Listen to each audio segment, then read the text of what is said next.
So next we'll be hearing from Brian Majka with GDI, who will be giving us an overview of designing nature-based shoreline protection for the Great Lakes. Brian is a professional restoration ecologist with GDI with extensive experience in business management and development, project oversight, design and implementation of wetland construction, soft shoreline engineering, prairie planting, natural area management, and best management practice design projects. With more than 15 years of experience in Michigan, Indiana, Ohio, Illinois, Wisconsin, Arizona, New York, and New Jersey. He is vice chair of the Michigan Invasive Plant Council and Michigan Natural Shoreline Partnership, where he co-authored the state contractor training manual for soft shoreline design. Brian has a degree in natural resources and environmental science from Purdue University and currently resides in Grand Haven, Michigan.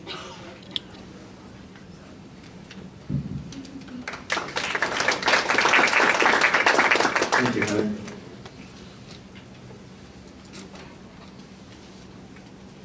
The first point that I'll make is that I am a restoration ecologist and not an engineer, but I'm one that pretends to be an engineer.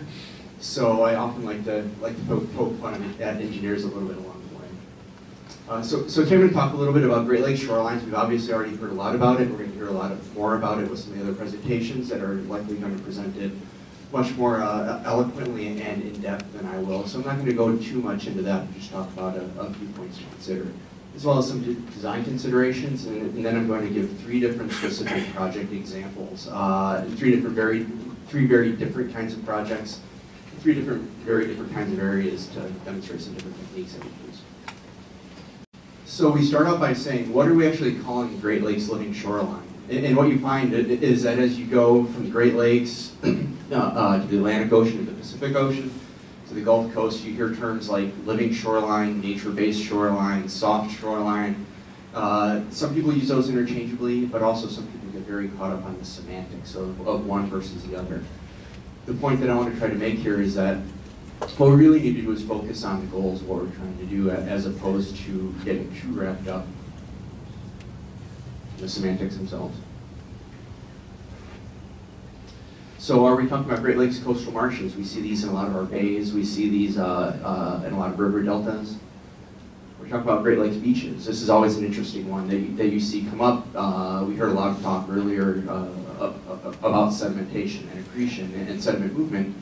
And I heard kind of a funny story from a professor down in South Alabama a couple of weeks ago that mentioned that he was challenged by an ecologist as to who was saying that beaches and sand are not natural shorelines because it's nothing more than millions of little stones.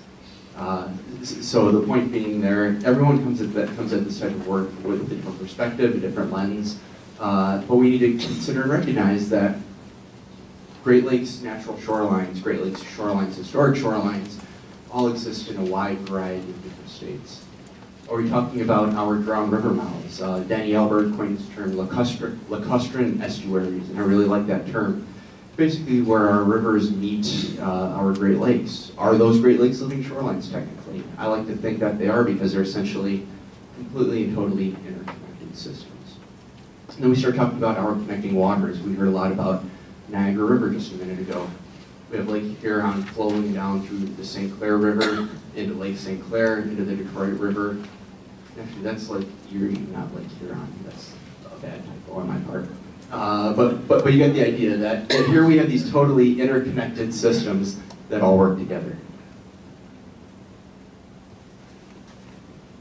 So we start talking at that macro scale, and we heard a lot about the macro scale earlier, about what is a living shoreline. It's these coastal marshes, bays, the open shoreline, connecting waters, lacustrine estuaries. But then when we getting down to the micro scale, we start saying, well, where does the living shoreline start and stop? Is it there? Is it there where the vegetation starts? Is it at the toe of the slope, or does it extend up into the bluff itself? And what you find with these types of discussions, and I really liked Peter's talk earlier talking about this whole concept of the literal shed, that what we really need to do is zoom out and look at these things at a larger and more macro scale and not get hung up on the differences between a beach, dune grass, vegetation, and the bluff, but really connect the watersheds to the littoral zone and look at these areas as one entire interconnected system. Because the reality is our Great Lakes shorelines exist across the Great Lakes. We have tucked away bays, we have wide open fronts, we have drumlins on Lake Ontario, we have connecting waters, we have drawn river mouths, and it's irresponsible and really unnecessary to draw a line in the sand between one versus the other, because these are all totally interconnected systems, both ecologically as well as functionally. So our ability to restore a shoreline really exists in direct relation to the target community and the physical forces acting on it. We heard some talk earlier about some of those physical forces. We're going to hear some more later about some of those, but really what it comes down to is, what is our target community?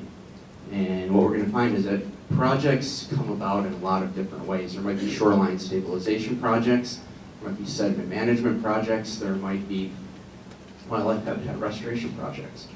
And our ability to restore, and I'm using the term restore here very loosely because reality is most of these cases we're not actually restoring anything. We're trying to put in an ecologically friendly project. It's really going to come down to those two factors.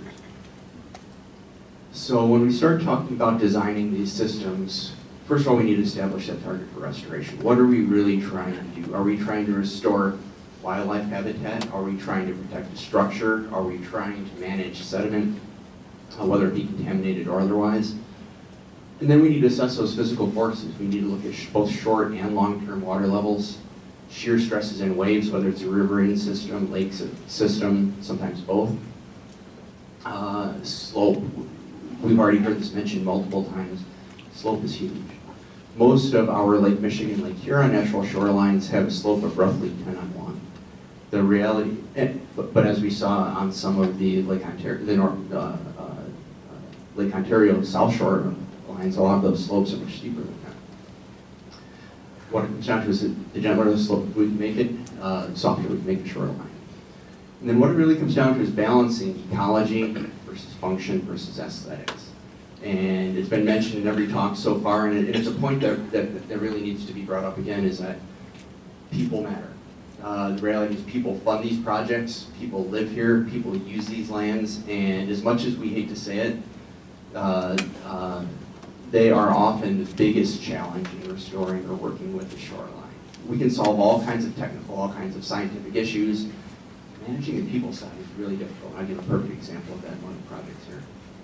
So what I really like to look at and considering is the land-water interface, how we manage that entire system. And then it's important early on to understand that there's tension between working with and restoring a natural shoreline, making shoreline ecologically friendly, and making sure that it stays functionally stable if there's a structure in place, if there's a reason for it. Because the reality is we have artificial systems. We have artificial water bodies, artificially managed systems, boats, artificial landforms. And what historically worked hundreds or thousands of years ago isn't necessarily going to work in the built environment. So we need to understand and not be afraid of the conversation that there's tension between stability and function of a system, as well as that ecological and aesthetic form of the site. So just talking a little bit about Great Lakes water levels, this is something that's really fun and interesting, and it's something that the coastal folks, the ocean folks, don't really have to deal with too much. The Great Lakes exist and go through these long-term hydrologic water level fluctuations. So you see, using Lake Michigan Huron as an example, typically goes through roughly 20-year cycles where you might see a 4 to 5 foot bounce. So Ontario has a little bit less of that. Lake Erie goes through similar cycles, and Lake Superior has a little less of that. So these areas exist hydrologically, geologically. They're very different. Our Great Lakes are very different. We need to understand, first and foremost, where the water levels are, both in the short and in the long term. And here's part of the reason that matters. So this is recent Michigan Huron, and I always call Michigan and Huron together because they exist at the same elevation. So 1995, we saw Lake Michigan get up around just over 581. Then, as many of you may recall, 4 or 5 years ago, there was a lot of discussion. Lake Michigan Huron, they were floating around their record low. And there was concern everywhere. There was emergency dredging projects going on everywhere. People were pointing their fingers at the St. Clair River, saying that the dredging of the St. Clair River had actually drawn down Lake Michigan and Huron. So everybody was concerned. And then all of a sudden, over the last 2 years, we saw Michigan Huron pop up almost 4 feet, which is a historic rise. The lake had never risen that quickly over that short period of time. But what happens is we make design decisions at any given point in time based on the information that we have. And we were making design decisions back in 2008, 2009, 2010 based on the current information that we had. So the question that we had there was, do we design a site understanding that the lake may get that high again? Or do we go with the current information and projections that were available, saying that the lake was not ever going to come back up again? And there were people saying that at the time. Tricky questions. And again, that goes back to that tension of understanding, do we want to over-engineer sites to make sure that they stay protected, or do we want to go back toward the soft side? And I'll give, in a couple of project examples, I'll show where we address that. So I'm going to dive into 3 different case studies right now. One is the Center Point Bay Marina. That's in one of those drowned river mouth lakes. Next is actually a private residential property, the Casperric property. And that's actually Lake Michigan Dune Bluff. And then over here in the city of Marysville, that's connecting water. That's just a couple of miles downriver from Lake Huron. I'll start with Center Point Bay Marina. And this is a project that was specifically funded for habitat restoration purposes. Muskegon Lake is an area of concern, which is an EPA designation. The EPA areas of concern over the last 4, 5, 6 years have really been where a lot of Great Lakes restoration money has flowed, specifically for shoreline restoration. So this site specifically, very unnatural landforms, first thing to point out. Muskegon Lake is one of Michigan's larger, we call it an inland lake, even though it's a drowned river mouth lake. This lake is only 75% of its original size because 25% of the lake had been filled specifically for industrial processes. So we wind up with all of these really, really, really unnatural landforms throughout here, which present their own set of challenges. So this lake gets about a 2-mile fetch. It's entirely influenced, the water levels are entirely influenced by Lake Michigan itself because it's a totally interconnected system. So we get roughly 3 foot, upwards of 4 foot waves at this site. Ice push from multiple directions. Muskegon Lake can get about a 3 or 4 foot ice sheet at times. It was built in 2010. We restored 3,727 feet of shoreline in this particular case at a cost of about $822,000. So going to the site, you can see again, talked about these unnatural landforms. This is essentially a peninsula that sits smack dab right out of the middle of the lake. So here we are out talking with the landowner. And again, one of the major issues at this site was ice, not just waves themselves. Was mentioned earlier a little bit, these ice sheets in spring, specifically February, March, April, they tend to break up. You get these large ice sheets, 1, 2, 3 feet in thickness, working back and forth on the shoreline itself. The shoreline prior to restoration, it was stable. And that's part of the point of this project, is that this wasn't an eroding shoreline necessarily. But the reason it was stable is that there was a steel factory right next door that over the years had dumped concrete, slag, junk, tires, you name it, all the way up and down the shoreline. So this wasn't necessarily a shoreline stabilization project, it was a habitat restoration project, with the goal being that we wanted to try to restore that land water interface. So again, here are a few of the pictures. You can see some of these large concrete chunks out there. And if I'm a critter trying to pass back and forth from the lake to the land, there's a pretty significant physical barrier there. So with this particular landowner, he didn't want us to totally re-slope the shoreline. He was okay restoring it, but he had this vision. He had been out to San Diego at some point. He had this vision that he wanted to, at some point, be able to put a little beach shack out there where people can go buy hot dogs and ice cream and things like that. And he has this vision in his head, right or wrong, that at some point down the road, he's going to have some sort of tourist structure shop, ice cream shop, something like that up here. So we couldn't do too much with the top of that slope itself other than just plant it to native vegetation. And because of that very unnatural artificial structure, we did need to use rock on the shoreline. Again, because we didn't have the ability to affect the slope, just re-slope it a little bit. We were able to pull it back to about a 4-on-1 slope. That still wasn't really enough to be able to handle the waves and ice themselves. So the design concept that we wound up coming up with here is we said, okay, we admit defeat, we're going to have to use some rock, but we don't necessarily have to totally armor everything with rock. The nice thing about this site, and I'll go back real quick, is typical prevailing winds are northwest in our specific area. This site has some areas both on the east and west side where it's actually a little bit more protected, where the longer fetch would, in this case, would be a southwest wind, which isn't one that we get too often. So what we wound up doing was designing, taking essentially a rock toe and then designing cuts that were oriented northwest or northeast to southwest into it, where in those specific cuts we just hand scattered a few large boulders. So we have our entire rock toe, then we very carefully placed boulders on each side, and we put those boulders on top of a pre-vegetated core pillow.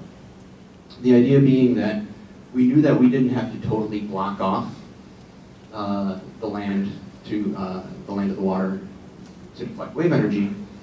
We could get by with a little bit less than that, and by scattering these rocks like so, we were able to do that. So this is right after construction, or actually during construction. So you can see we scattered these rocks, just a few here and there, just a few of these large boulders. Again, right after construction, this was built in 2010 when the lake was close to its record low. So it looked like a big old pile of rocks out there. There's no way around it, and we can openly admit that. But these were some of the design discussions that we had at the time. And when we put a project like this in, some people look at it and say, well, that's not habitat restoration, you just dump a pile of rocks out there. Well, we had to understand that there was a possibility that Lake Michigan could pop back up again. And even though all the projections out there said that it wasn't going to, we have sites where we designed them around that longer term average as opposed to the high that honestly this year we're going back and doing a little bit of repair work right now. In this case, the landowner didn't want to tolerate that risk. And he was knowledgeable of Great Lakes water levels and said, I want to make sure that we're protected against those record highs. So we did that, but we put these cuts in there. So again, going back to when this site was designed back in 2009, water levels were just over 577, with the long-term average being 579. When the site was constructed, it was just over 576. So very close to its record low at that point. But then current water level today is up close to 580. So from the time it was constructed to today, we're talking about a 3.5-foot rise in water level. So what that meant is that when it was constructed and it looked like a big pile of rocks out there, today, now that it's established, most of those rocks are submerged. They're still providing some protection. They're still breaking up that ice a little bit. They're still providing some wave breaks. But we now have this continuous area where wildlife can pass back and forth across that land-water interface. And what those rocks gave us the ability to do was give us these little safe places to establish bulrushes.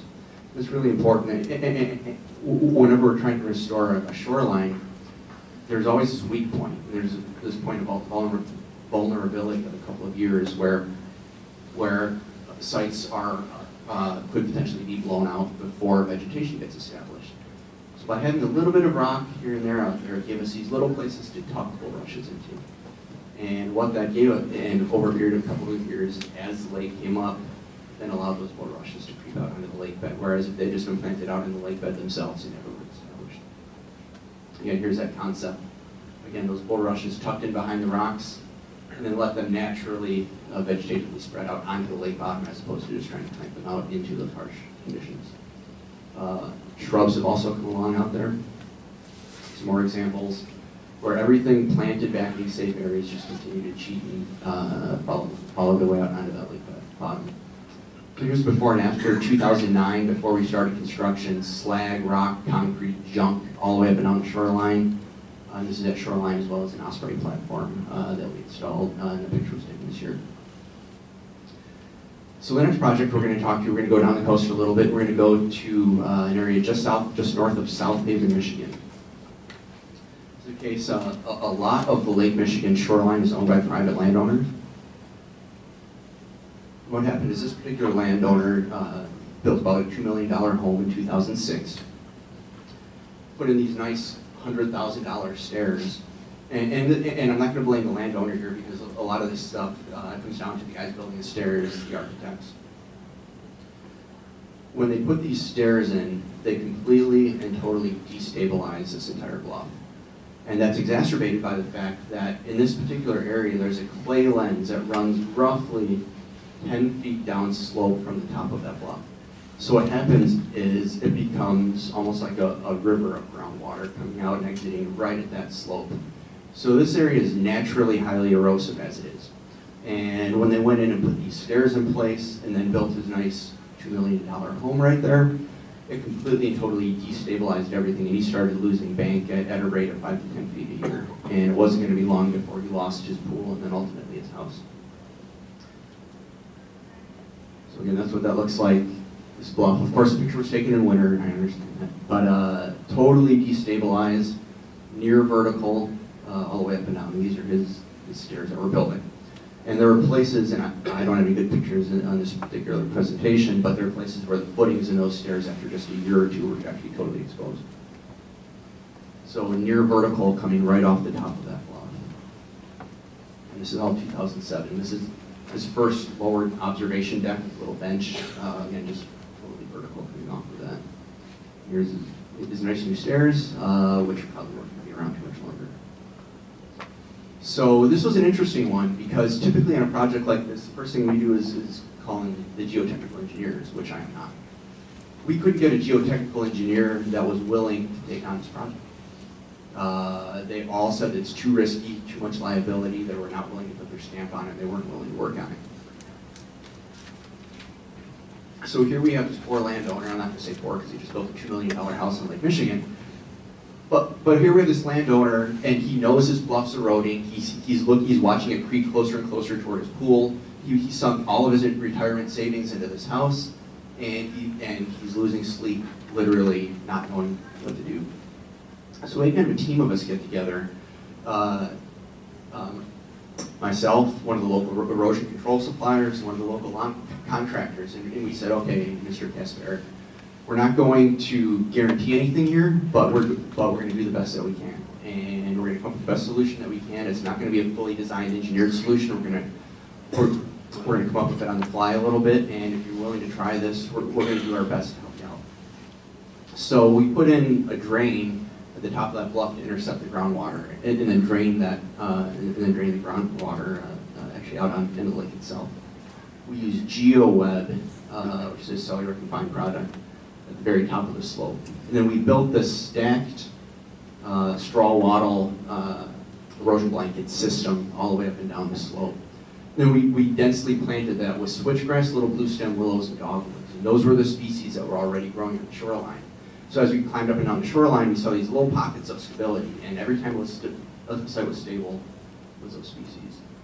So here's again 2007, constructed in 2008. Well, I went out there last week, and Mr. Kasperek actually happened to be out there, and I spent a couple of hours out there talking to him. And here's what it looked like going all the way up and down. Here's that broad, as all that vegetation starts growing, you can see it. And here's what that looked like last week. So I went out there and was more than pleasantly surprised. And this is that same view from the observation deck. From that to that. The same bluff. From that to that to that. Totally vegetated, totally stable, no signs of the erosion control products. Again, that same view from the bottom. This bluff was falling apart, no signs of instability anywhere out of the bluff. Which, you know, honestly, you always expect something to slip, something to fall apart a little bit. It didn't in this case. And to go to the point that was made earlier, so I asked Mr. Kasperek out here, I said, So if you were to do everything all over again, is there anything that you would do differently? And he said, I wouldn't do anything different with the slope, I wouldn't do anything different with anything else. What I would have done is set my house back further. So as we talk about managing development, we have these minimum setbacks. What happens is people like to build right up to those minimum setbacks. Well, in this case, you almost lost the house because of that. Last project I'm going to talk about real quick. This is City of Marysville Shoreline Restoration. This is one of those connecting waters, right up close to where Lake Huron enters the St. Clair River. So this is a case where the people side of it really mattered, because what happened is the City of Marysville, this is their prime boardwalk. This is their big piece. This is their tourist piece. This is where how they get people to come to the community. Is, hey, come walk on our boardwalk, come fish. Well, they had to shut their boardwalk down because the steel sheet piling was all falling into the river. So what happened is the city engineer went and got about a $1.8 or $1.6 million grant to restore the shoreline, but he didn't tell the city council that. So what happened is we went and did an initial design development, presented to the city council. They had no idea that the grant was for shoreline restoration, and they said, wait a minute, that's not going to work at all. We want our seawall back. And the city engineer had never told them that he was planning on taking out the seawall. So the people side of things, again, it comes down to it. What we wound up doing is we actually removed 1,900 linear feet of the seawall. And that's what it looked like. Very highly used area publicly, state road coming through here. There's the upslope end of that. See some sediment accretion there, as well as that seawall. So the challenges of the connecting waters is that they fluctuate their water levels along with the Great Lakes. So you see these big 2, 3, 4 foot ups and downs that come from connecting waters, but then they also flow. So we get some shear stress coming off of that. And on top of that, there are also major shipping channels. So we get continuous barge traffic coming through, which is actually why the Coast Guard actually breaks up the ice around there. So these connecting waters, they act as rivers, they act as lakes, they produce a lot of ice, and they also have these long-term hydrologic water level fluctuations. So they're very, very challenging to work with. Again, here, talking about water level. Water level when designed was down around 577, it was built around 576, and then today it's back up around 580. So we came up with a few different things because we had to balance the public use piece of things along with the ecology, along with functionality, and making sure that we supported this road. So the city really wanted a boardwalk along the entire way. Simply put, the grant would not fund construction of a full boardwalk, but we gave them a partial boardwalk. Then on the other side of that, it was an EPA-funded grant. The EPA said, well, we're not going to let you use our money unless you have habitat restoration. You can't just use this grant to build a boardwalk. So here we actually built a boardwalk out over the St. Clair River itself. Then we anchored some woody structures back into it. So we had some habitat. We couldn't do too much vegetatively beneath there, but again, as was mentioned earlier, I'm a big fan of wood too. We were able to key some wood back in underneath that boardwalk and create some habitat. In other places, we simply pulled out that steel sheet pile wall, pulled out the boardwalk, offset the boardwalk with a small retaining wall back a little bit closer to the road. And in this particular case, we just had a stone toe. It's a little bit over-engineered in this case, but that was kind of what we had to do specifically for the aesthetics of the site. That's what it looked like just a year later, with all native wildflowers coming up. And then we also borrowed some of the concepts that specifically the Chesapeake Bay uses a lot, and using a rock sill. So again, as I talked earlier, during low water level conditions, sometimes it looks like you just dumped a big pile of rocks out there. And people can really question whether it's really truly habitat restoration at that point, because it looks very artificial, it looks very engineered, it doesn't look like much. But when we put that stone in place, we anchor some wood in, we create those safe places for the vegetation to start to get established. What happens is it does get established. And it starts to grow, and it starts to spread, and then most of the time that vegetation will start to grow out through and out in front of those rocks. And then what happened going up to 2015 is, again, like the water levels came back up. So what had looked previously like a big pile of rocks, now is a shoreline that's been established. There's still rock there, so it still gives us the protection, But if I'm a critter, that's a much more friendly way to access the land versus the water, as opposed to either just nothing but a rock shoreline, or specifically that steel sheet wall that we had in place before. So just a few things to keep in mind. One, success with restoring a shoreline, it's going to be in direct relation to the forces acting on it and what you're actually trying to do in the first place. You have to balance the form, you have to balance function, you have to balance the ecology with the aesthetics, because at the end of the day, somebody's paying for a project for some reason. And you have to always keep that in mind. And the reasons, whether it's an EPA-funded grant, if it's a habitat restoration project, if it's somebody trying to stabilize and protect a structure, all of those things are going to influence decisions that you make along the way. You need to account for both those short and long-term water levels. Because if you're too narrow-sighted, if you assume that things tomorrow are going to be the same as they are today, you're almost surely going to wind up with a project that's going to need some level of repair. Understand those hydrological cycles. The really good thing about the Great Lakes is there's a lot of information out there on historic water levels, fluctuations, and what they've done going up and down over time. You need to balance ecology, function, aesthetics, but the traditional engineering mantra is form always has to follow function. Don't be afraid to discuss that tension. To realize that you're trying to soften a shoreline while also trying to stabilize things, while also allowing for some natural sediment movement over time. Have that discussion. Have it with the granting agencies, the funding agencies, regulatory agencies, landowners, and make sure that everybody's educated and aware so that the decisions that are made are as informed as possible. Slope shrubs and surface roughening are always key tools, and don't forget that one storm can actually ruin a project. And with that, I think I went over just a little bit, but probably have time for a question.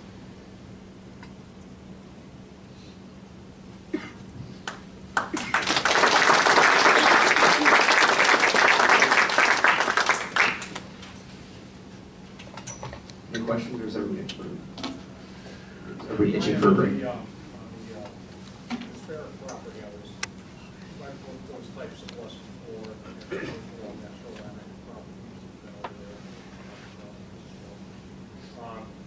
The question I have is that, you have those flight lenses, typically a lot of groundwater piping issues. I'm surprised that what you did there actually appeared to work, at least for the time period, just because I would have thought that water management would have been a component. Trying to intercept some of that groundwater flow, French drain or something like that, to channel the water in a different way. It'll be interesting to see how that works when we have a running lake here. And actually, I'll flip back to that real quick. And I mentioned it, I didn't go into detail just for time, but we actually did put in a drain at the top of that slope. So just at the top end, we put in a rock trench with a drain to actually flow it from water. Yep. Exactly. So we did work on trying to pull that water off the slope too, in addition to actually stabilizing things.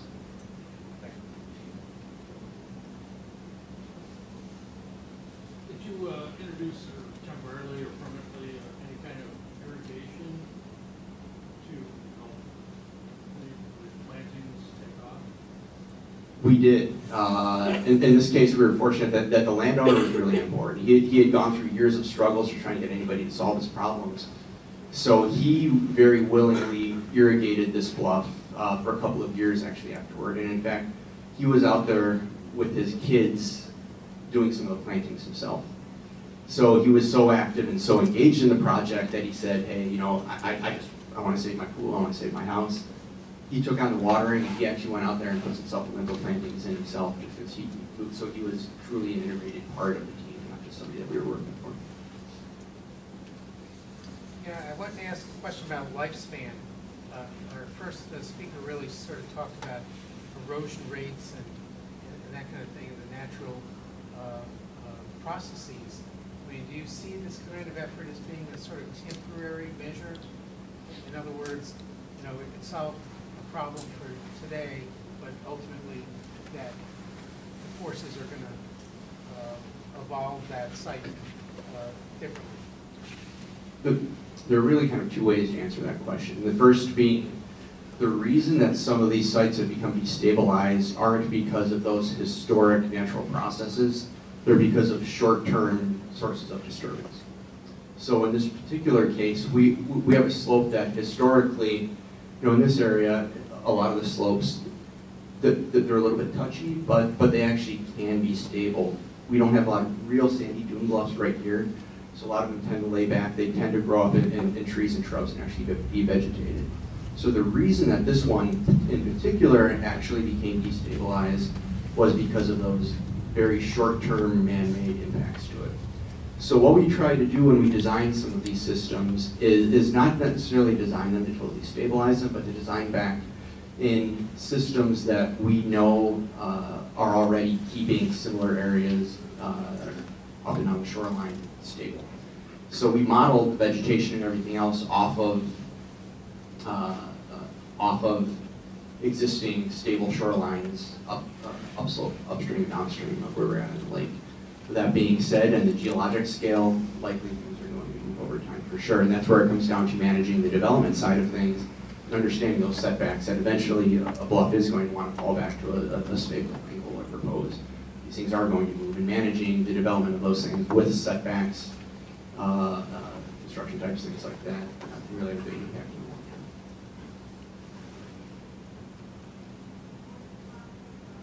I was just gonna say, I think it's a very good point that you're making. If the waves have been breaking in the toe of this bluff, the solution would have been very different. Absolutely, and there are examples all the way up and down Lake Michigan shore, as well as many other shores, where people have put in significant rock toes. In fact, I know of a place about 100 miles south of here where they put in a 25-foot high concrete seawall to act as a toe for an eroding bluff. Now that was, I don't think anybody in this room would think that was a good idea, but they did it. So absolutely. In this case, we're fortunate enough that it wasn't eroding from the toe itself, that it was eroding from the top. But toe stabilization in those larger lake forces, incredibly difficult to deal with, and there's always the question of whether we should deal with those in the first place. Thank you.